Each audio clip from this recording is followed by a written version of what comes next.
Good morning guys. நீங்கள் பாருங்கள், தோட்டத்தில் மேலே பறிச்சுட்டு மாடி தோட்டத்தில் பறிச்சுட்டு வந்த கொத்தரங்காய். இந்த கொத்தரங்காய் வந்து நம்ம வந்து வீட்டிலே காய்க்கிறதுனால இதெல்லாம் ஜூஸ் போட்டு குடிக்கலாம். நீங்கள் வெளியில் வாங்கினீங்கன்னா அதில் வந்து மருந்து உரம்லாம் போட்டிருப்பாங்க. அதெல்லாம் ஜூஸ் போட்டு குடிக்காதீங்க. எந்த காய்கறியுமே எந்த வெஜிடபிள்ஸுமே ஜூஸ் போட்டு குடிக்காதீங்க. வீட்டில் நீங்களாக உரம் இல்லாமல் திருக்க வச்சு இந்த மாதிரி இருந்தால் மட்டும் ஜூஸ் போட்டு குடிங்க. இது வந்து பிரெயினுக்கு ரொம்ப நல்லது. வாரத்துக்கு ஒரு ட்ரிப் குடிக்கலாங்க. நான் இப்போ இதை ஜூஸ் போட்டு குடிக்க போகிறேங்க. கைஸ் பாருங்கள், கொத்தரங்காய் ஜூஸ் போட்டாச்சு. ஒன்றும் கிடையாது, சும்மா சப்புன்னு இருக்கும், வேறு ஒன்றுமே டேஸ்ட்டெல்லாம் கிடையாது. சும்மா நம்ம குடிச்சிக்க வேண்டியதான்.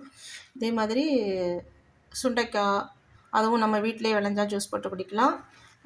அதே மாதிரி வெண்டைக்காய், கத்திரிக்காய் எல்லாமே வாரத்துக்கு ஒரு ட்ரிப்பு நீங்கள் வீட்டில் விளைஞ்சால் மட்டும் ஜூஸ் போட்டு குடிங்க. கடையில் வாங்கினதை ஜூஸ் போட்டு குடிக்காதீங்க. ஓகே கைஸ், இதை இப்போ நான் குடிக்க போகிறேன் கைஸ். பாய்.